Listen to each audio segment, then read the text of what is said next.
Okay. Can you hear me all right? Very good? Good. Well, it's nice to see you all in the midst of all that's going on here at Christ Church. It's a lot of exciting things. And, I want to talk with you about something that's unusual in our culture here in Washington, which is the importance of defeat. The importance of defeat, the importance of losing. And let me tell you how that got into my mind and how I started thinking about that. That is that my wife Carrie and I went to the Baltic this summer. And I want you to be impressed with the lengths to which I go to get material for this class. It's really substantial. But we were in Norway, in Oslo, and while we were on a walking tour of downtown Oslo, the guide pointed out, here we're coming on. This is the statue of representing Norway's greatest war hero from World War II. And this was a man. His name is Gunnar Sundsteby, and he has the equivalent of 2 medals of honor. I mean, it would be that equivalent, that kind of decoration. And he was in charge of the resistance from 1940 until 1945. And so he is just a gigantic figure in Norwegian history and in the Norwegian memory. And when we do memorials to war heroes, we picture Washington crossing the Delaware, holding the flag and all that every Union general who had a horse, now has a square and a place on a podium here, and the horse is prancing and all that sort of thing.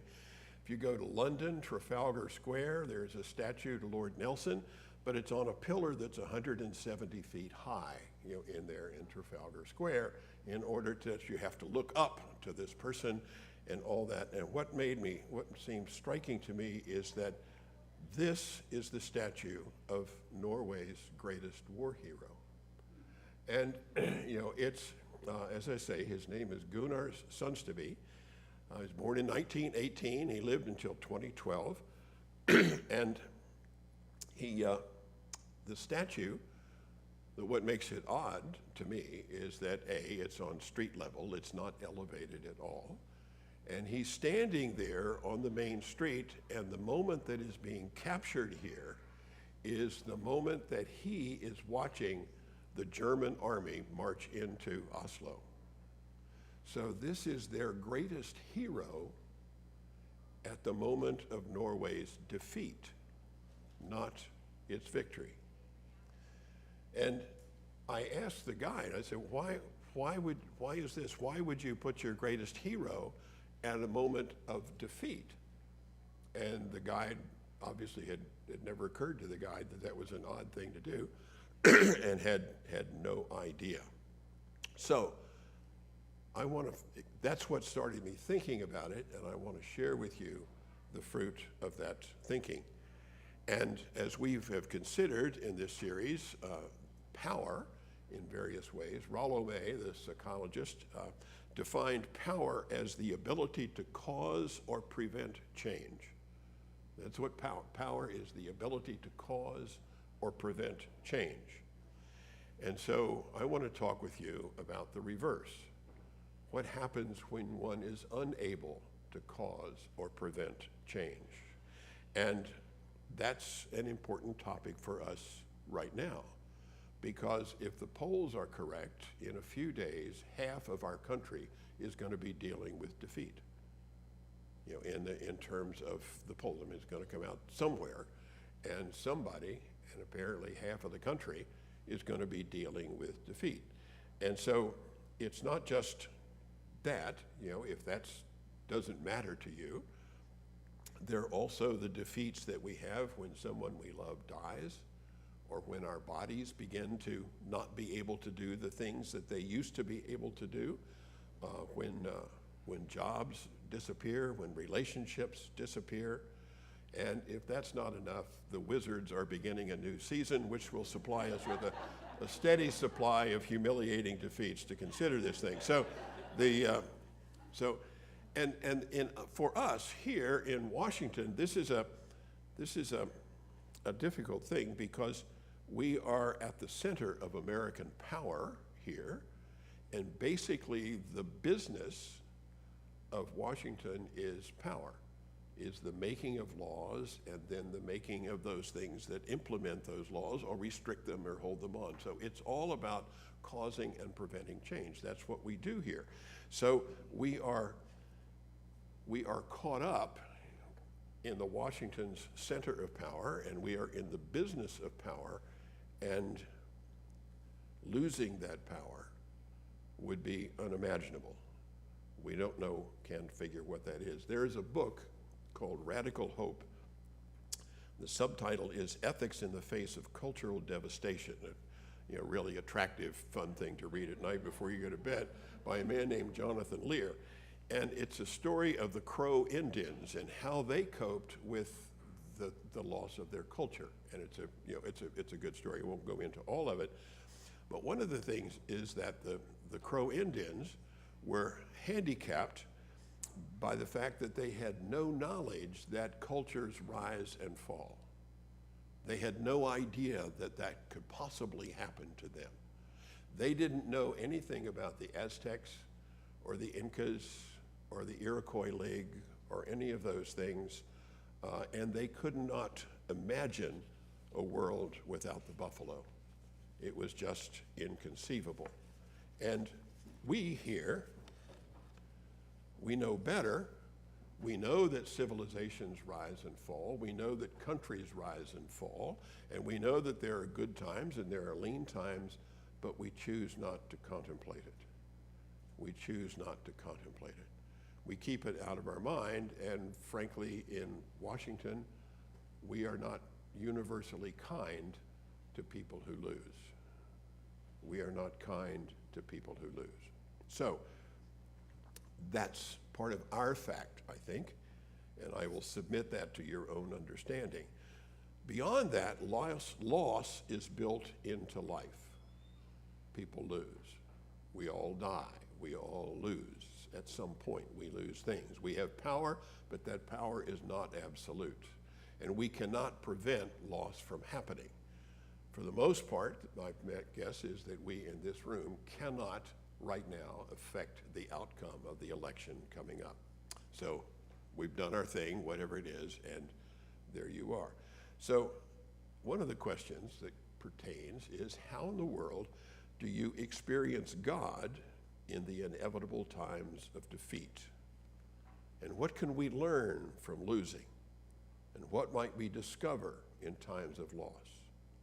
And how might we serve the mission of God in defeat when we can no longer cause or prevent change, in Rollo May's term? How do you do that? Well, when you begin to think about that, and you look at our resources, you look at Scripture and our understandings of Scripture, it's amazing when you look at it with this question in mind, how important defeat is to the formation of Scripture and the formation of our faith. One of the books that we hardly ever read in church is the book of Lamentations. But the book of Lamentations represents the absolute key, pivotal moment in the story of our spiritual ancestors that we call the Old Testament. The Hebrews understood that they were God's chosen people,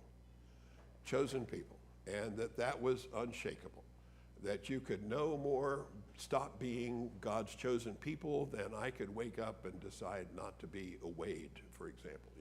That was given. There was no way out of it. The Hebrews were God's chosen people, and Jerusalem was God's dwelling place. And so, while all the world might go up and down and shake and rattle and roll and doing all sorts of things, two things would never, ever change, and that is that they were God's chosen people and that Jerusalem was God's dwelling place. They were as convinced of that and as unable to picture a world without God as choosing them, or Jerusalem as God's place, any more than you and I could sit here and try to imagine the United States of America without democracy, without capitalism, without the Constitution, or for that matter here, without the Christian church. What would life be like? Well, we just don't have that concept of their absence. And that was fixed in the minds of our ancestors. And then in 587 before Christ, the unthinkable happened, and Jerusalem was captured by the Babylonians. Jerusalem captured by the Babylonians, and then the Babylonians took, like the Khmer Rouge did in Cambodia, they took basically in Cambodia, the Khmer Rouge took away everybody with soft hands and glasses. That meant just everybody who had a brain job, as opposed to the people who dug ditches. So they took, that obviously wasn't one of the Babylonians' categories, but people with soft hands and glasses, or wore glasses, and they took them away. And it was at that point that our ancestors sat down and wrote the Book of Lamentations, absolutely in the middle of loss. How lonely sits the city that once was full of people. How like a widow she has become, she that was great among the nations. And they remained in exile until 538, when Cyrus the Great let them come back.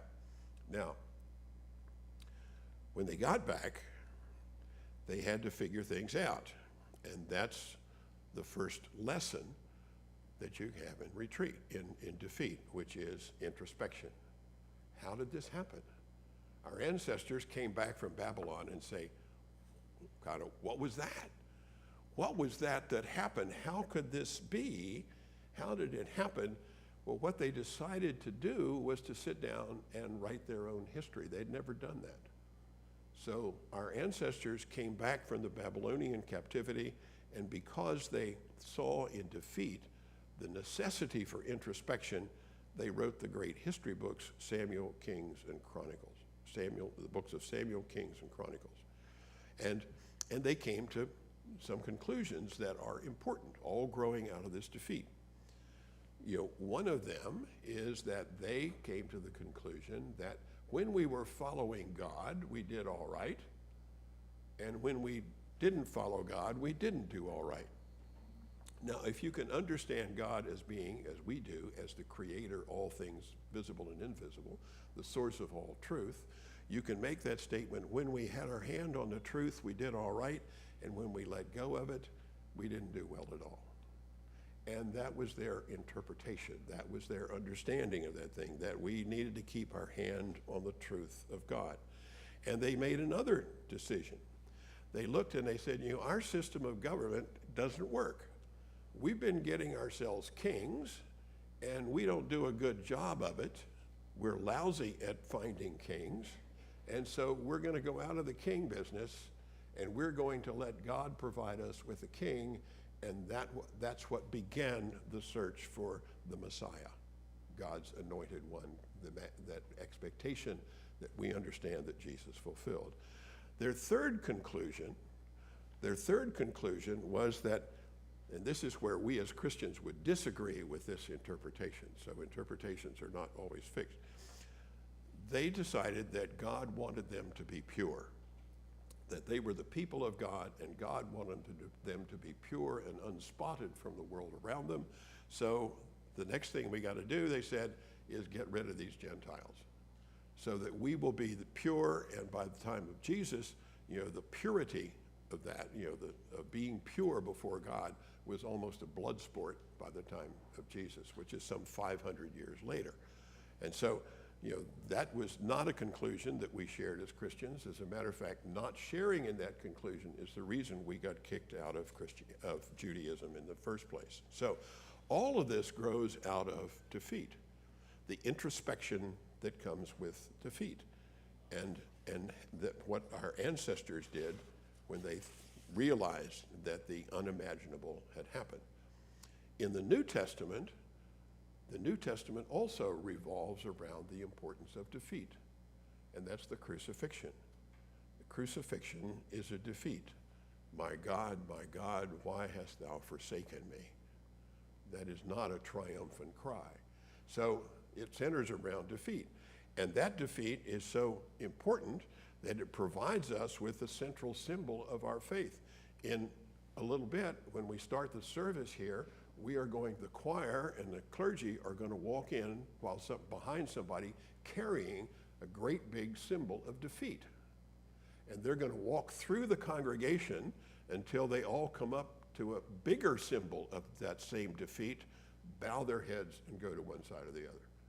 Defeat is at the center of that. So what's that one about? Well, the fact is that when we look at the second lesson from defeat, it is perspective. And the crucifixion, among many other things that it conveys, is that we're really not in charge. That the world is bigger and the way of God is bigger than anything that we can do, and we do not understand, much less control, what is actually going on. That God is acting in this world beyond our powers to comprehend. And that's what one of the things that symbol represents. The amazing grace of God is a reality in bad times as well as good, but the stage is much larger than we thought. Much larger than we thought. So we don't always understand what's going on. We don't always have the immediate perception of what it is, and so that perspective reminds us that we are simply not in control of what's happening. And so we are then in the place with Hamlet, there are more things in heaven and earth than are dreamt of in your philosophies. That there is a great deal that's out of our grasp, things that we cannot control or change. Now I'm going to stop because a bunch of people came in, so I'm going to back up just a little bit in order to catch you up so that you realize that you're not here for this. Is not the cooking class. That's next door. If you're in the wrong place, you want to get up and go. What we're doing is talking today about the importance of defeat and how the lessons of defeat, have power for us to learn and to grow, and that's what we're talking about. Defeat is an important thing because in a few days, half of our country will be dealing with defeat in one way or another, and when the election results are finally tabulated. But defeat also plays a large role in our history as Christians, and we talked about its centrality in the Old Testament, that the fall of Jerusalem and that defeat was the turning point, and that's where the term introspection, and our ancestors began to think, how did that happen and who are we now? And they worked through that. And then the fact that in the New Testament, in the gospel, that the crucifixion and the cross represent another defeat. My God, why hast thou forsaken me?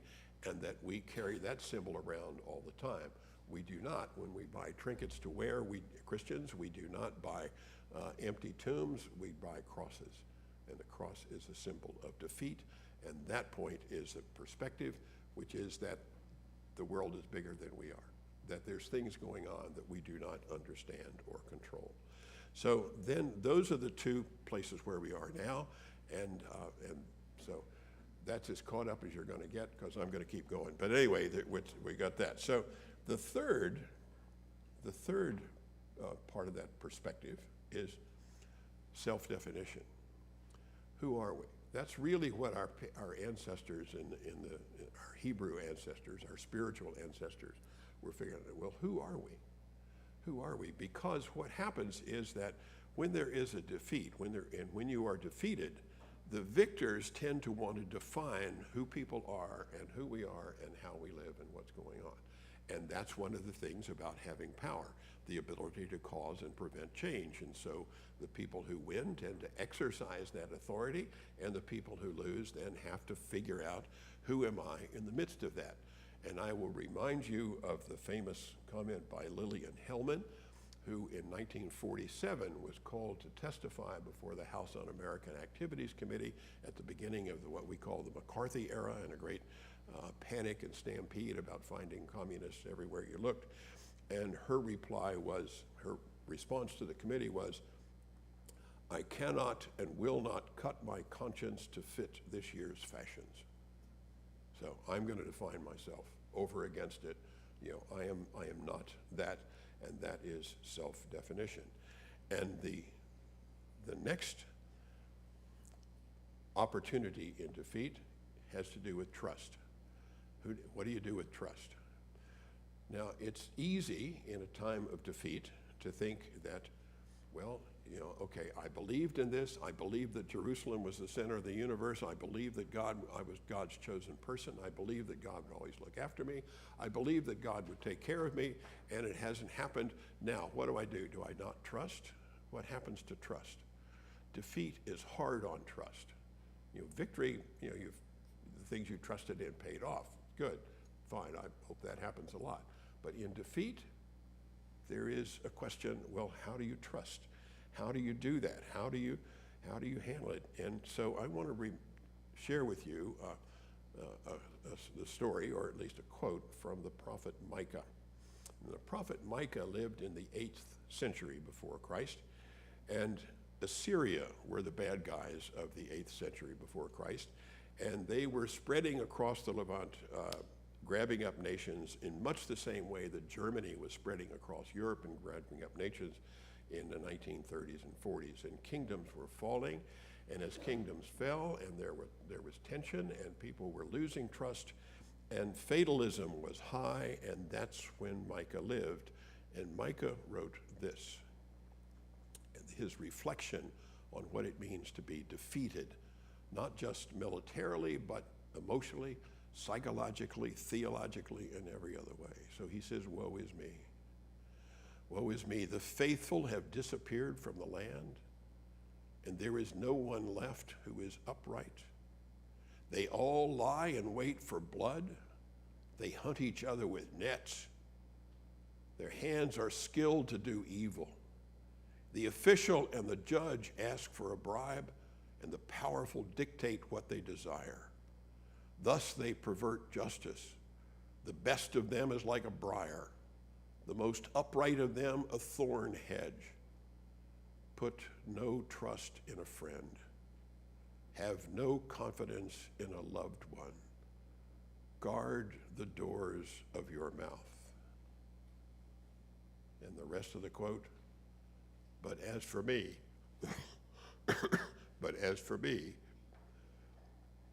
I will look to the Lord.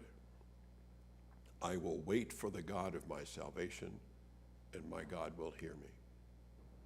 Trust. You got to decide. You got to decide whether you're going to hold or drop. What are you going to do? And so Micah comes to his conclusion and says, I will wait for the Lord. I will wait to the Lord. Well, what does it mean then to wait for the Lord? If you make that decision, and you get this world that Micah lived in, the faithful have disappeared, the crooks are all around, everything is broken, you can't open your mouth without somebody jumping all over you, you can't trust the people in your household, and there's all those bad things happening. And Micah says, I'm going to trust the Lord. So if you trust the Lord, what can you expect? What happens if we trust the Lord? Well, when we trust the Lord, we're participating in the mission of God. But what happens there? Well, one thing to be aware of is that our faith is full of words that begin with the letters R-E. Repent, renew, resurrection. The word religion itself means literally to put back together, to religament, okay? And so all of them, repent, renew, religion, resurrection, are all about defeat, about stepping back. Something has gone wrong, and you're going to start over again. You're going to start over again. And each of them assumes that something has to be set aside, that something has become unworkable or lost or defeated, and that we can come back. So how do we do that? How do we do that? Well, specifically, in times of defeat, loss is self-centering. Loss is self-centering. On one level, if you get up in the middle of the night and stub your toe on a piece of furniture, the most important part of your body, and indeed the most important thing in your life, becomes that toe. Okay, it becomes the self-centeredness of your life. That's what's going on, and that's what it's about. In the book of Lamentations, the author writes from destroyed Jerusalem, "Is it nothing to you, all who pass me by? Look and see if there is any sorrow like my sorrow. Look and see if there is any sorrow like my sorrow." Now that's self-absorbed, because you could reasonably say, well, yeah, as a matter of fact, there are lots of sorrows like yours. I mean, yes, you're having troubles here in Babylon, but they're not doing too well in the other cities that the Babylonians took over too. So yeah, there's a lot, but it's not a logical question. Is there any sorrow like my sorrow? When I've got sorrow, then that's the center of what's going on. And so being faithful to God and being faithful to the Lord and continuing in the Lord's service means beginning to move from self-centered inwardly to the other-centeredness of the summary of the law. Thou shalt love the Lord thy God with all thy heart, and with all thy soul, and with all thy mind, and thou shalt love thy neighbor as thyself, which is being turned outward. Outward in service to the Lord, outward in service to the people around us. That's the opposite of, is there any sorrow like my sorrow? So what happens when we are being faithful to God is that God begins to pull us out of the no sorrow like my sorrow, and begins to pull us out into a relationship with God that is full of hope, and a relationship that is self-giving in regard to the world around us. And that's the first part. The second thing that that our commitment to God and serving the ministry of God, or the mission of God, is to the fact that losses make us look backwards. Losses make us look at history. Remember the Alamo.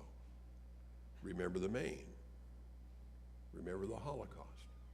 Remember the lost cause. Remember that bad thing you did. Remember that awful way I was treated. How can we do that? So it's looking backwards. That defeat tends to look at itself, which is always behind us. And the fact is that God has decreed that life only moves in one direction, and that's frontwards. It's moving away from that.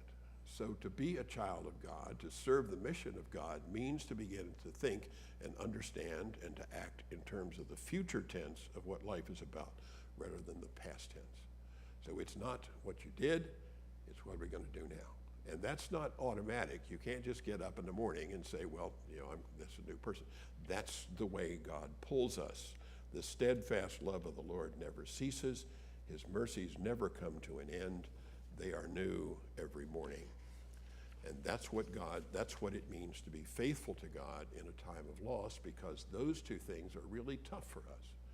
It's tough to let go of the past. It's tough to let go of the self-centeredness and to begin to live for others and into the future. But that's what it means to serve God in that place. So, this is what we got. Life is in fact full of losses. We, being in the center of American power and the center of American hubris, do not like to think on these things. And we don't want to talk about that. But the fact is, life is full of losses. It's also when we look closely at losses and realize that our scriptures turn on losses. The Old Testament turns on the fall of Jerusalem. The New Testament builds on the crucifixion, and that both cases are losses and defeat. And that what defeat provides for us, if we would serve God, are opportunities for introspection, for perspective, for self-defining, and for trust. And religion is, at its heart, a process for beginning again, for repenting, renewing, resurrecting, and doing that, and going in that direction. And God calls us to faithfulness, outward looking toward God and toward people, forward looking toward the future. That's what it means to serve God in a time of defeat. Now, that's what it amounts to. And defeat can in fact be the end of things. It can be just totally destructive, and it can be the end of things, or it can be like this. The the beginning. A beginning. So, let's see if perhaps there might be a question or two, or some comment. Yes, sir. No, got it. Okay, Dick. Is there a tendency, though, to forget the aspects of that defeat, those who were lost and the troubles that were there, in order to, as you say, to look, Wait, let Tiffany give you, so. to look ahead? Is there a tendency to too soon forget those who were lost, and almost in a disrespectful way? Yes. Okay. Yeah, I think that you all could hear what he was saying. There is a tendency, I would say that that's denial, of denying the reality of loss. We don't think about that.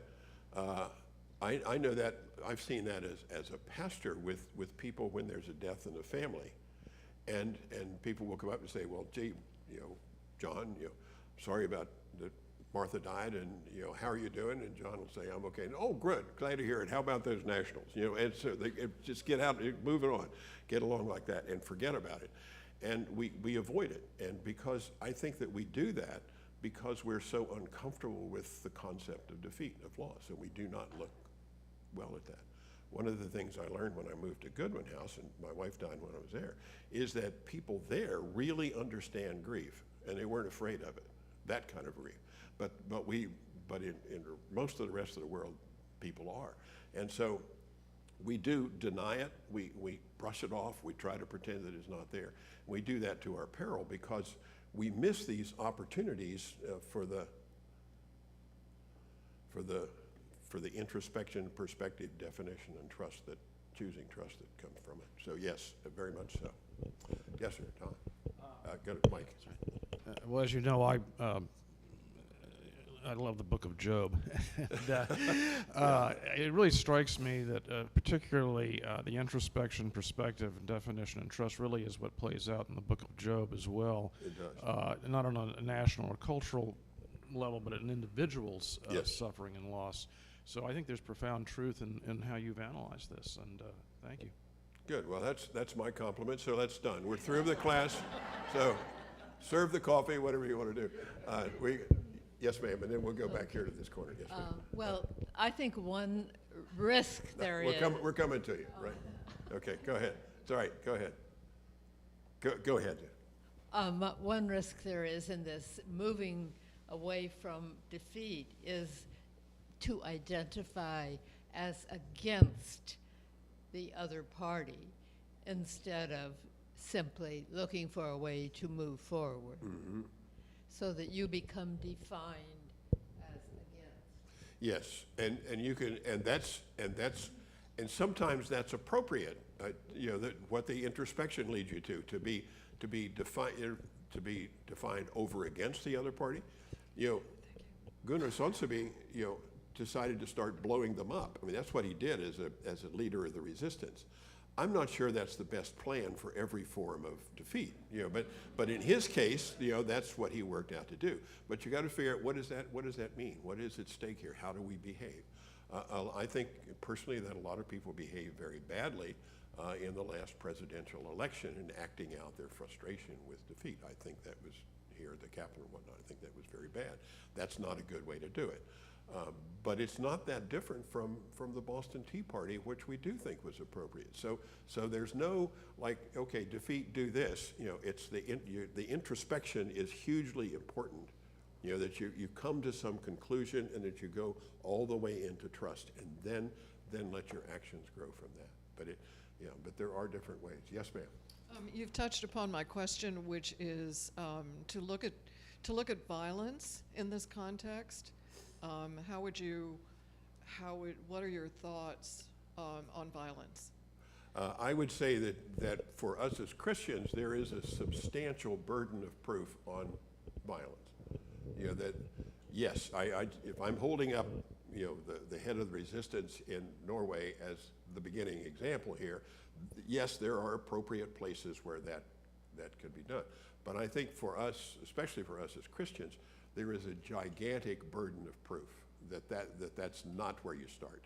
That's, that would be way down, and there's got to be more at stake. And I would say that well, I don't know how to define it. I'm not that smart, but I think it's to say in general terms when that would be appropriate, but it's way down our list of possibilities. I think it's there. I think that this man chose it, and probably rightly so. That the other famous, more famous actually, the person who came out of Norway, the term Quisling comes from Norway, and that's the leader of the Norwegian cooperation with the Nazis, which is another thing to do. And that's a very bad thing to be called a Quisling. That's like Benedict Arnold in our language and whatnot. And Sonsonby didn't actually get into the vocabulary because it's hard to say, but he's chosen another path. But I think it's way down the list, possible, but way down the list. Incredible burden of proof on that. Another hand? Okay. Well, I have a question. Yeah, okay. All right. Thank you, and the framing of this is, I think, incredibly relevant, as many in our city in particular are wrestling with anxiety over what comes, not necessarily with the election, but following. I love your kind of progression through introspection to definition and down into trust. And I wonder if you could speak a little bit more to those of us who sometimes feel like we should trust, but find ourselves incapable. What can we do, practically speaking, to get into that place of trust? Well, I think that's a good point, and that I think that trust is like, let me move it over one and just take the word belief. Belief is a function of doubt. Okay, that I would say I have no doubt that you're here. I know you're here. I believe that Jesus is here. And that's because there's an element of doubt there. Belief, when we say I believe something, that you're including an element of doubt. When you say I trust, that's because it's an effort. I do not wake up and decide to trust the law of gravity. Because it's a given. I have no struggles about that. Trusting the guidance of the Holy Spirit, that takes a little more work. There's an element of work to it, and a choosing to do that. And so one actively chooses to trust, and in this case, what we know of the guidance of God. So yeah, it is choosing. It is a choice to be done, and something like that. We've got a little conversation for you, but here in a minute. But are there any other hands? Okay, we can't get at tables because there are too many of us, but that's a nice problem to have. That's a great problem to have. Let me ask you all then. Tom mentioned the book of Job as a place where Job is defeated, and he ends up being confronted with the fact that what I had another thing about perspective, that you ain't running the show. That's right. So you got your hand up, but you don't get to vote. Sit down. But basically there's this incredible. The book of Job kind of goes on a bit, but when you get to the end, the last 4 chapters is the most incredible chewing out that you've ever seen in your life. I went to a military college, so I got chewed out a lot, and I know that this is a master work there. That it begins with who is this who clouds my design? When God speaks to you that way, you're in trouble. And so the book of Job ends with that. I want to ask you all, when in history or experience have you seen defeat lead to discovery? When in history? Because it doesn't have to be your personal, it can be if in your experience, but when in history have you seen defeat lead to discovery for people? Ever? One thing that we ever talk about, yeah. Tom? Yeah, excuse me? Constantly, okay, name some. Well, I can do it on a personal level, but I'd rather not. Okay, all right, there's a lady behind you that is bailing you out. Okay. Yes, ma'am. When have you seen? Okay. Penicillin. Penicillin? Yes. Tell me the story. Oh, I believe the story is that some scientists were really racking their brain about how, some sort of experiment in a petri dish, and they couldn't figure out the answer to their question, and they're like, "Oh, we're failing. This, I feel defeated," so much that they just left the petri dish alone, and pretty soon mold started growing, and led to the discovery of penicillin, which has miraculous, opportunities to treat and cure Okay. problems for And- humans. And that, I'd say that's a good story. I appreciate that. And that's a good perspective. A distinction I would make is that that's where defeat turned into victory. And quite often defeat doesn't turn into victory, it turns into learning. Now, they learned a lot there, and I think it's a great example. Any others that come to mind? Thank you. Any others that come to mind? Yeah, go ahead. It was hundreds of years. I mean, Yeah. the Christian movement didn't really take hold for Right. It's many 500 years from Cyrus, from the return, and they began to work out, what are we doing, till the birth of Jesus. Yeah. Well, no, but I'm saying from the time of the birth of Jesus, from the time of the Roman Empire, and the Christians were persecuted, defeated for hundreds of years before Constantine. And even then, it's not even totally clear whether it turned then or not, until Christianity became the dominant religion of, the empire. So how did, because that was perseverance, really, because it's hundreds of years in a hostile environment all over the Mediterranean. So, Yeah, it's one of the slippery parts of that. I mean, it is a great story. I think maybe when we come, I've got to talk to Tiffany, but maybe when we'll talk about that a little bit when I'm here next month. But Christianity, when St. Paul went in the book of Acts, it says he went to Rome and he said, I'm here. I'd like to tell you about Christians, and the people in Rome said, we don't know who you are, but this Christian stuff, it is all we know. It is, quote, everywhere spoken against. And so it had the enormous hostility and disapproval, and came out of those defeats, which got really pretty severe in many ways, and did that. Then how understanding how that happened, and we could do another shtick about that. But how did that happen? Because in the story of the Christian faith, we lost the support of Judaism because we included Gentiles, frankly, the likes of us, in the room. So we included Gentiles, and that was unacceptable to Judaism for reasons that we touched on here. That was part of what we think is a mistake. But anyway, that's another. And then the other is, having gotten kicked out of Judaism, we lost the tolerance of Rome.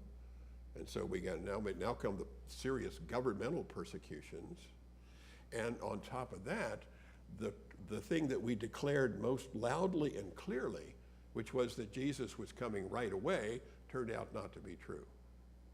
Now, I mean, that is defeated, and we still would survive. We could talk about how, but it's a good story of coming out of that. I think it's a good point. Losers.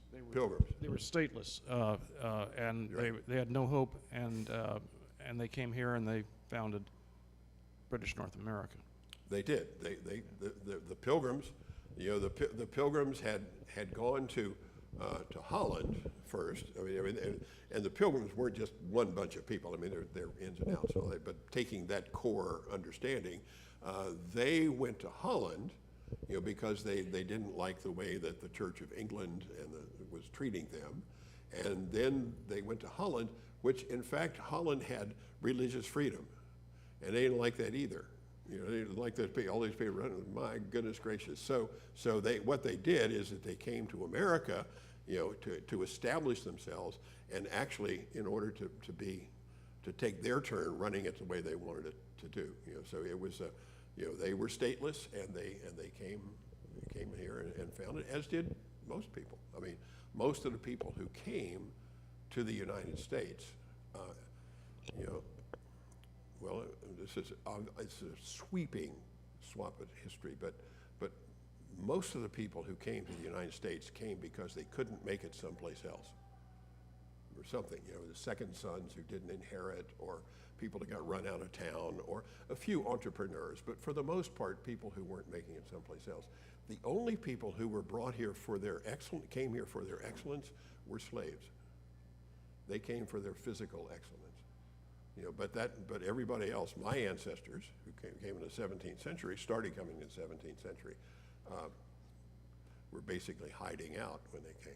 Yes, ma'am. I was just wondering about Abraham Lincoln, who had defeat, and ultimately victory, and how the human spirit can really be mobilized and activated through defeat into a much more powerful energy force. And for instance, when you take anger, the emotion of anger, you can either build a house with that energy or tear one down. And that we have a moral responsibility to look at the way to channel that energy of defeat into something constructive. I think you're right. It would be interesting, you know, that in Lincoln's time in the beginning of the Civil War, our ancestors approached the first Battle of Manassas with the understanding it was all going to be over in an hour. You know, both sides thought they were going to win, and so there would be no problem. It'd be interesting to think what would happen to the history of the country if it had been over in an hour. If we hadn't gone through that terrible suffering and defeat of the continual defeat of the Civil War itself, and there is part of the self-definition is I will, like in Lincoln's case, I will not be defined by basically my inept generals, but on other principles and stay with this. So it was I think it's a good point. He defined himself and he trusted, but in the face of pretty long list of not doing very well. So you're right, good point. Anything else? I have one other that occurred to me, and this is in the Acts, but Stephen, the first martyr, was martyred for preaching. And I Yes. consider being martyred for something kind of a defeat. Yes. And yet, Yeah. one of the chief people sort of behind his martyrdom ended up being converted and becoming one of the greatest advocates of the very cause that Stephen had died for. And so that's- even a defeat, even in an ultimate Right. defeat, sometimes results in someone else's reconsideration. Right, and that's St. Paul who held people's clothing as they stoned Stephen to death, and that is true. I mean, here was a crushing defeat, and then this kind of flower grows up out of it in a most dramatic way, and so it's good point, Tiffany. Thank you. Yes, ma'am. Yeah, I think there's an example of defeat that we could all watch in real time. Excuse me, and that is the death of Navalny. Yes.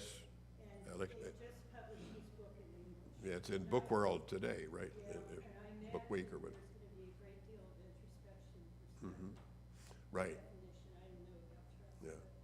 But I don't think his message is, we will end in victory necessarily, but it's the process Yeah. of going through defeat. Yeah, I think that's a good point, that Navalny is a martyr, like Stephen was a martyr, is a martyr to his cause. But I haven't read the book, haven't even read the review this morning, but I think that he probably was not pursuing victory. He was simply defining himself over against this system. The kind of Lillian Hellman, I will not cut my conscience to fit the current fashion. I'm not going to do that.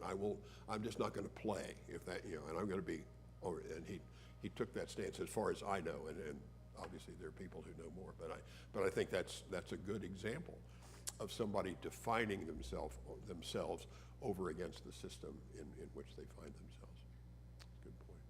Another hand? Yes, ma'am. Think of the South of Rome in the beginning of the 5th century. Yeah. And what a shock that was to the Roman world. Yes. And then out of it, we get Augustine writing on the city of God, Mm-hmm. which is just it's his magnum opus, one of the great works of Christian writing, which defines all these foundational ideas for our faith now. True, true, that the reflection, Augustine's reflection after that, provides is one of those flowers growing up out of the trash. My guess is that few of the people in Rome would say it was worth it, that those things are out of our control, but that's another good example of reflection, the introspection that comes from, those great tragic events, providing us with great guidance, as does, for example, the Book of Lamentations provides the Old Testament, all that sort of thing. It's a good example. Thank you. Good point. Okay. Anything else? Well, we're almost at 11 o'clock.